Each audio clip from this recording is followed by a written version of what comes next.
radio for a really great future. We're talking real money. Okay, we know this is not your favorite topic. We get it. It's not our favorite topic either. It has really very little excitement. It has very little interest among most people.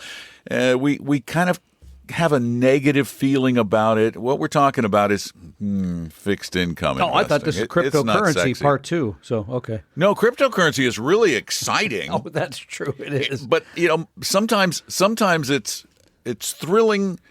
Well, it's actually thrilling, and it's like a movie that's a thriller. They have moments where they scare the hell out of you. Yeah, that's crypto. Bonds, fixed income investing, boring. I mean, really, in the last 50 years, we've had one slightly worrisome period with bond prices.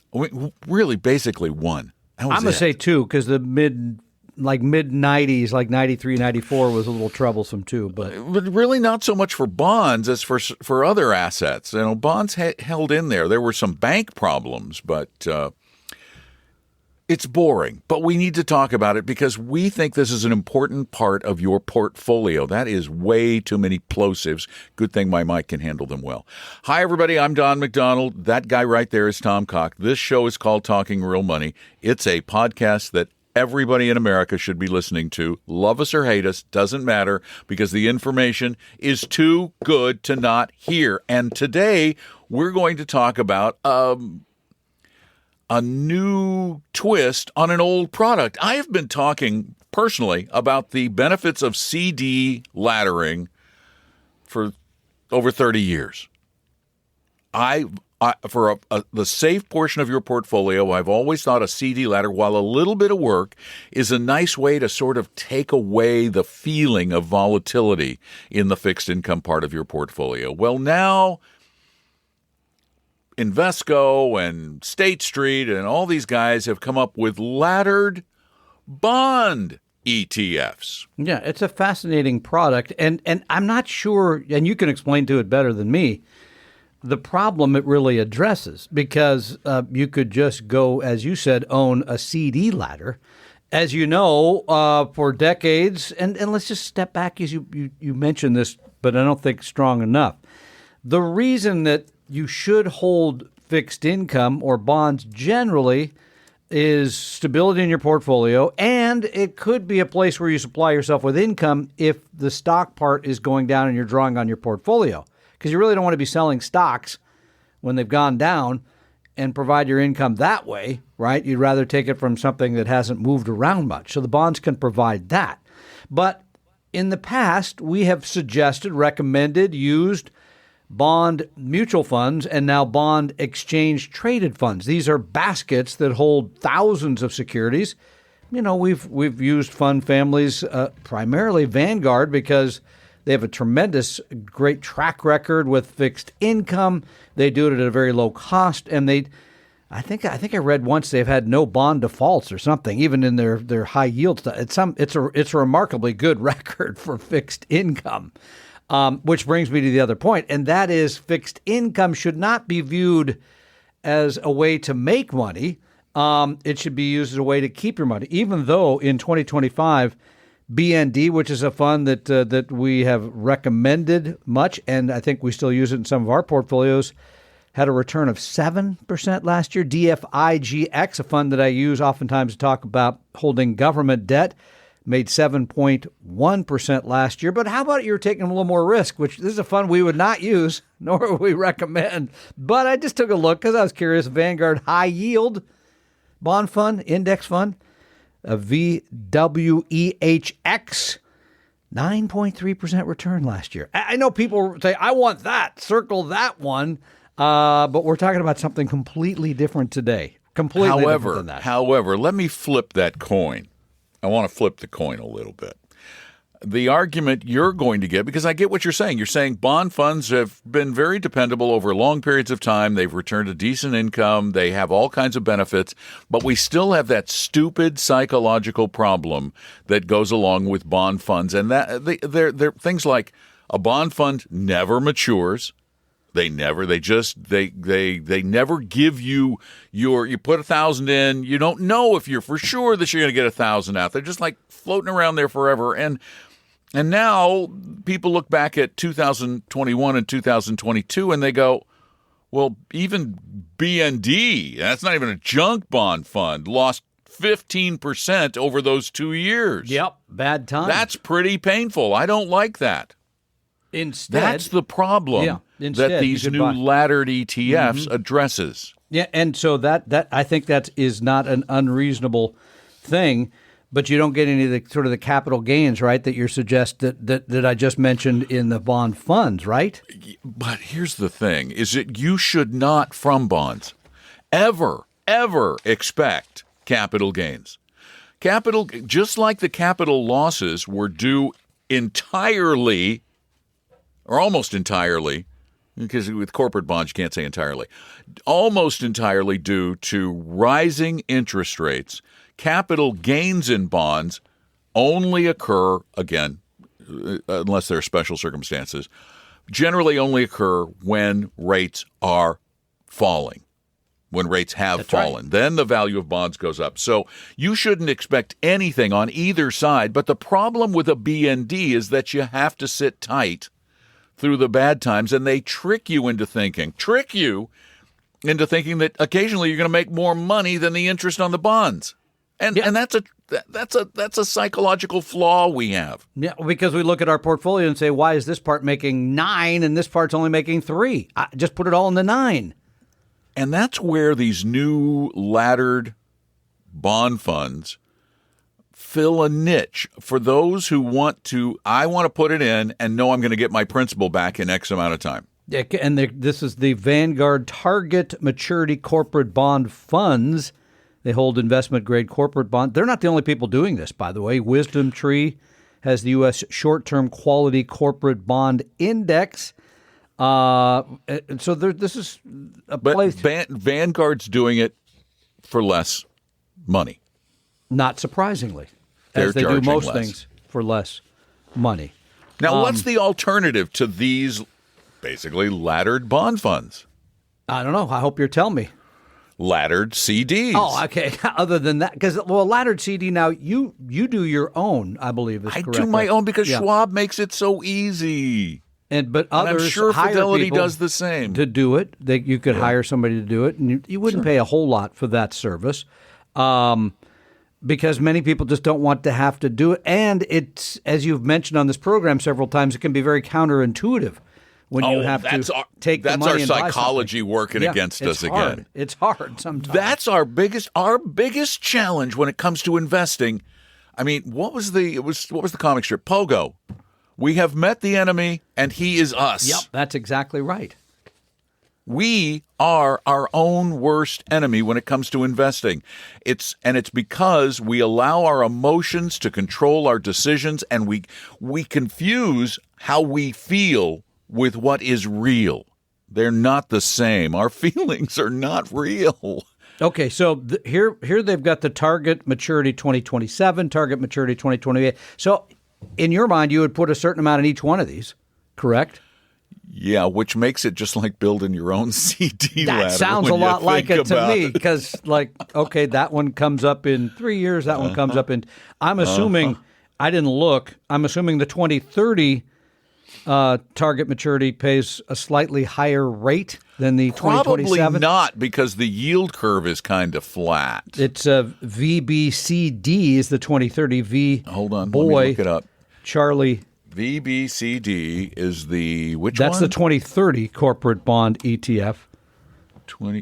It's not coming up. Okay, well, maybe it's too new. These are brand new products, by the way, that Vanguard's launched. As I said, Wisdom Tree, iShares, Northern Trust. Yeah, they're not even available yet. Yeah, but the assumption would be in general times. I know where we say there's no such thing, but in most of the time with fixed income, the longer you hold something, the little bit more interest you should get as a result of the risk that's incurred by holding it longer. Right, you're going to get paid a little bit more for that longer maturity than you would. So that there's a 4-year difference there between the 2027, 2028, 2029, and 2030 corporate bond ETF.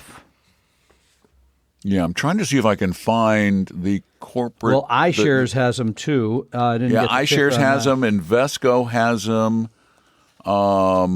Let's see.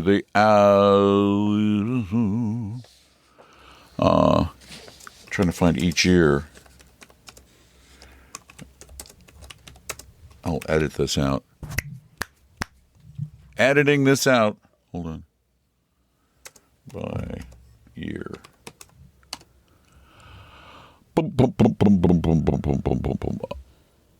Okay, the 20.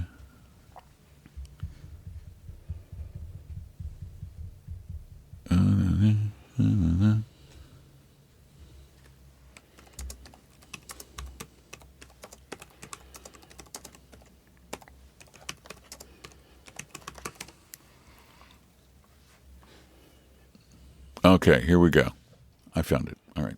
All right, let's see. Okay, bullet shares. I can find bullet shares. Yeah, okay. They've been around a little while longer. Yeah. Okay. Yeah. Not much. Wow, it is an interesting curve. The 2025. Yep. No, that's gone. That would be a hard one to buy. Yeah. 2026 is about 4.1. Okay. 2027 is about 4. A little lower. 2028 goes up to about 4.4.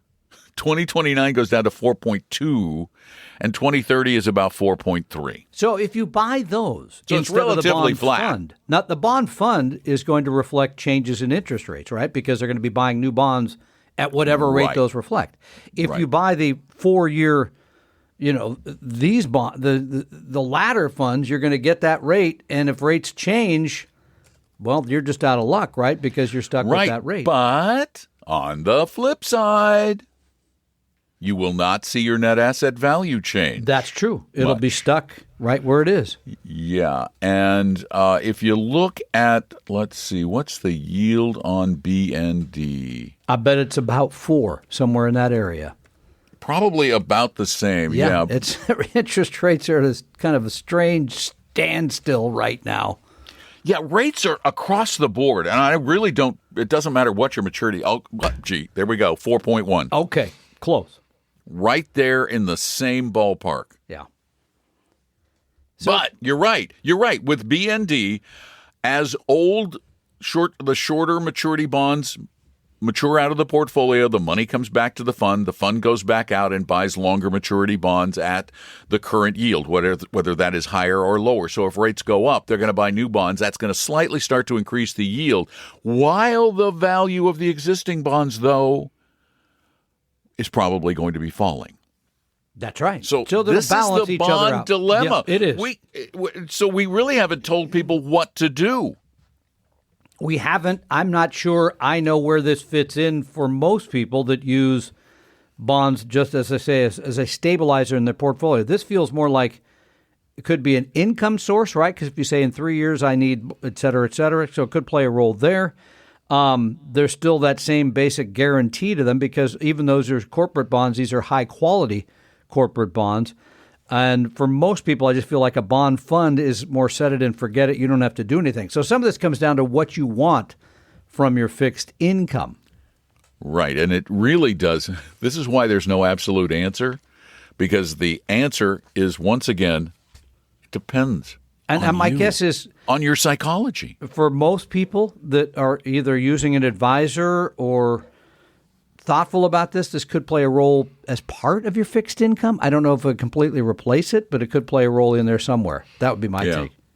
Yeah. Again, it's all in how you handle future uncertainty. Yeah, exactly. You want certainty, you build a ladder. You're okay with a little uncertainty, you just buy a good bond fund and you sit with it. I, as I tend to be, sort of straddle the fence. Overthinking things?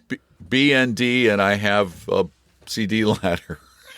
None of that surprises me at all. I don't know which is the right answer, and I want my bond portfolio to be stable in my dotage, which I'm not in yet. I refuse to be in. Pushing right up against it, though. I don't know. It's about to knock you over. One other area that I think we'd have to say, because you use the word surprise, is a fund family that I've worked with going back to 1997. I'm just going to mention this quickly before we get to the questions, because I think it's a remarkable accomplishment. I mean, BlackRock, right, at 10 trillion, Vanguard at 9 trillion, Fidelity at 5 trillion, et cetera. I mean, the huge firms. Yeah, they're big. And when I started working with a fund family called Dimensional Fund Advisors, DFA, I don't even think they had $1 billion. It was a very small number back in the late 90s. Boy, $1 billion is small. It was very. I could be wrong. I meant to look it up. I didn't get around to it. It may be hard to find, but they didn't have much. We manage more than $1 billion just in our Bellevue office. We do. Yeah, it's almost $1.5 billion. So it was a small number, and the funds were only available to advisors that were vetted. They made you go through a process, a program. You weren't going to time them. You weren't going to trade them. Not just any idiot could get and now these. You can pretty much own them. And when they roll over everything to having an ETF share class, anybody can own any of them. So it'll be available all that way. But we're talking about dimensional funds just briefly because they built a remarkable company. Now, they were slow to the game on ETFs, but now they're the largest operator of ETFs, I believe I read the other day. Largest. Huh? Largest. I looked this up when this all came up. They now manage $1 trillion, little dimensional funds. And here's the other part that I think is worth noting, not just the amount of money. It says they're the largest active ETF issuer in the U.S. So you always get into this active versus passive, because the passive, VOO has and they do that. $1 I hate that they do that. I know, but here's the thing that I think is the reason to pay attention to dimensional, not just the number, which is truly an accomplishment. So David Booth and everybody there should be recognized for that. But they have spent a lot of time and energy, not just working with RIAs like us, but working with you. They put out a lot of great information about how markets work. They put out a lot of information about what the academics have found, and they have really worked hard to educate everyone on really the proper way to invest. They didn't have to. There's a little self-interest there, but they provide a lot of great information. So my congratulations to Dimensional Funds for hitting the $1 trillion mark. I think you're wow. Yeah. Overstating it a little bit? I do a little. In today's world, I kind of do. Trillion here, trillion there, whatever. Being the skeptic that I am, I'm just like, J.P. Morgan is actually, in some regards, it's either DFA, J.P. Morgan, or depends on how you measure it, or BlackRock. In terms of the biggest issuer of active. Active, yeah. This is, by the way, that was Dimensional quoting Dimensional. So that was from that. But their compliance people signed off. So, they're sometimes very particular about these things. So, yeah, they're globally. Did they say globally? No, that was in the U.S., it said. Because it says globally they lead J.P. Morgan slightly, very slightly. And they won't for long because J.P. Morgan talks to so many more people than they ever will. But they were early to the game in some ways and late to the game in exchange-traded funds and others. So So it says globally. They're the largest.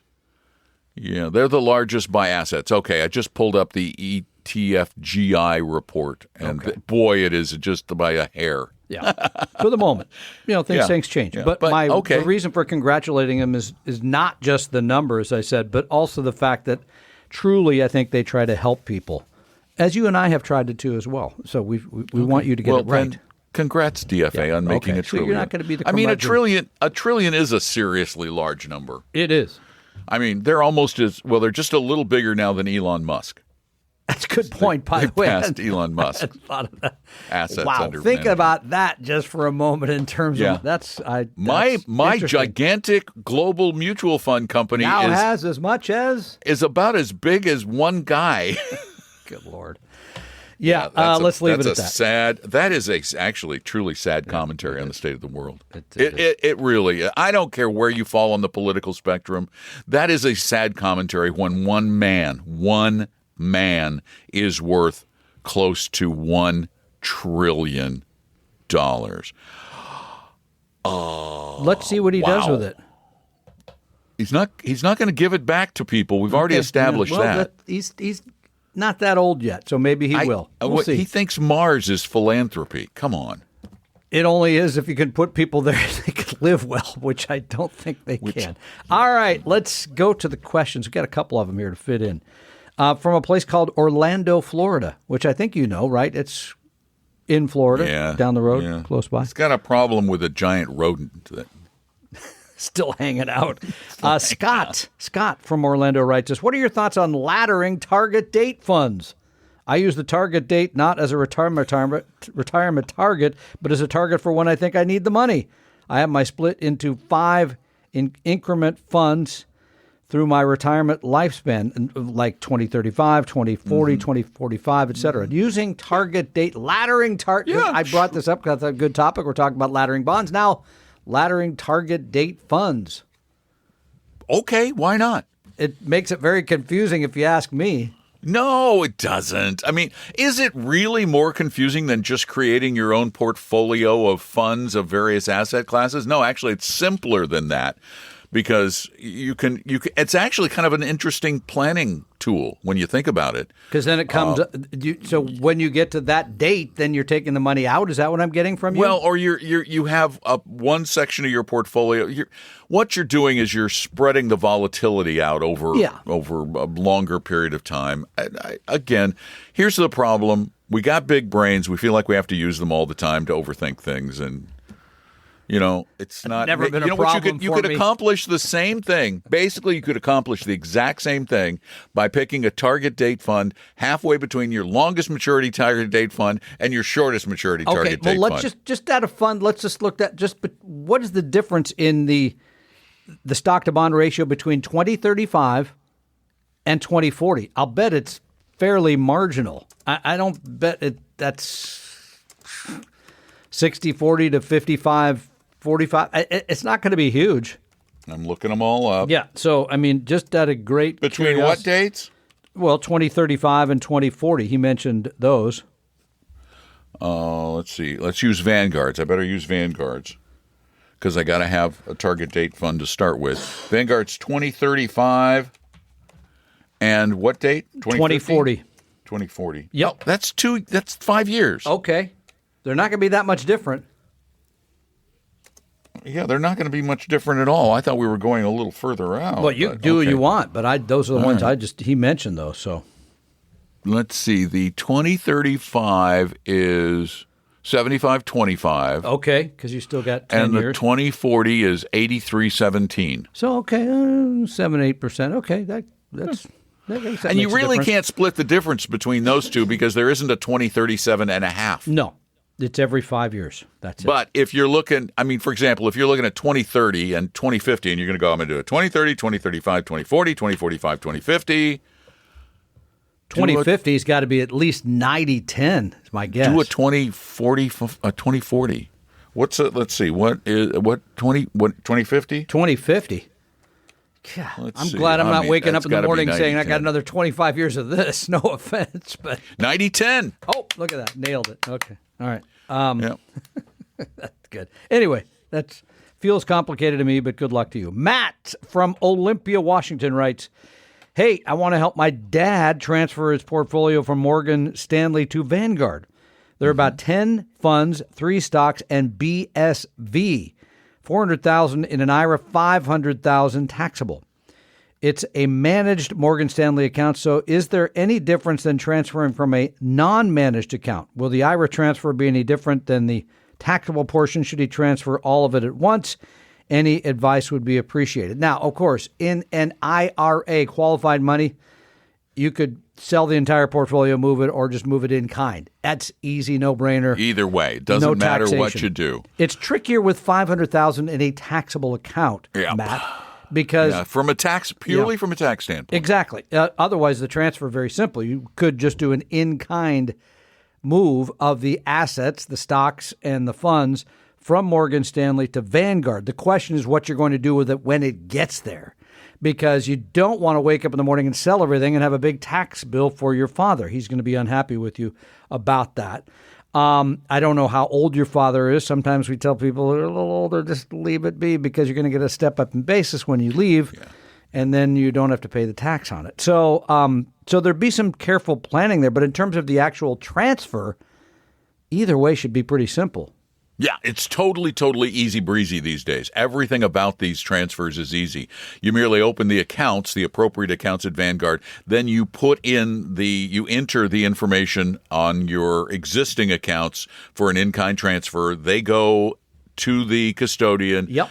Request those assets. They are sent over because they'll have your electronic signature allowing them to do so. And it's all done online these days. It's all I can remember online. it was paper. We actually had to send this paper across the country. And took forever. They would drag their feet on the other end, or they'd mail it. If they had an office in Seattle and they had an office in Boston, guess where it and went? You're in Seattle, they would mail the stuff from Boston. Oh yeah. But these days it's just a breeze. And this is the it depends part.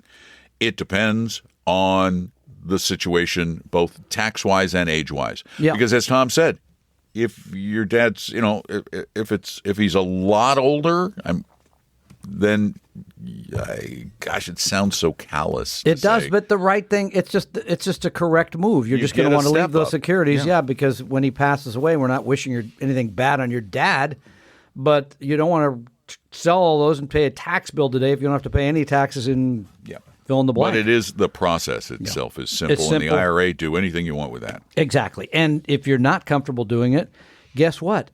The people at Vanguard will happily help you with all that because they're happy to see $1 million come over to their custody and leave Morgan Stanley. So there you go. Million here, million there. Pretty soon you're talking trillions. Yeah. A lot. Well, Elon Musk trillions or Vanguard. Anyway, so Vanguard trillions are bigger than Musk trillions. Yeah, by they have like 9 pretty substantial or 10 margin. Yeah, big. Although, when it's only 9 or 8 or 10 or 12 fold, it just doesn't seem that big. He has too much money. Can we agree that Elon Musk has too much money? Yes. He's the poster child for.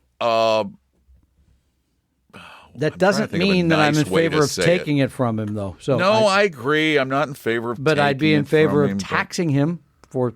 Well, that's taking it from him. I guess. I don't know. Yeah. Okay, wait. How much tax? Wait. Oh, that was interesting. That was an interesting little weasel word thing. Oh, no, I don't want to take it. I just want to tax him. Okay.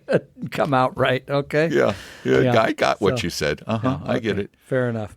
Do you get this? You can still join us virtually for Retire Meet. No? You're shaking your head. Hold on. I got to see when this airs. Maybe not. Hold on. Today's only the 10th. It's hard to believe it doesn't air for 3 weeks, but yeah, you don't do this. Well, we're not. Okay. It may air on the 5th, but wow. Okay, let's go back then. Let's go back. Hold on, I'm going to put a. Okay. One of the things we have done consistently for the length of this podcast and other podcasts is help you. Whether you just want your questions answered, we do that. Whether you want to talk to somebody, we do that. If you want to become a client, guess what? We do that. But we do it all. That. Yeah, shocking. Of course we can do I know, that. Shocking. And Elon, if that's you, I didn't mean it. I'm not going to take any of your money. Call us. We'll manage it for you. Not a problem. Then we'll retire. Could we manage $1 trillion? I don't know if we could. That would be tricky. Of course we could manage $1 trillion. Yeah, we just put it all in the index fund? Yes, we can. Okay. Yes, we can. Not a problem, Elon. No, we're all just about have to spread it out over a few more ETFs. That's a good point. So, but we won't do private equity, Elon. No, no private equity, no private credit.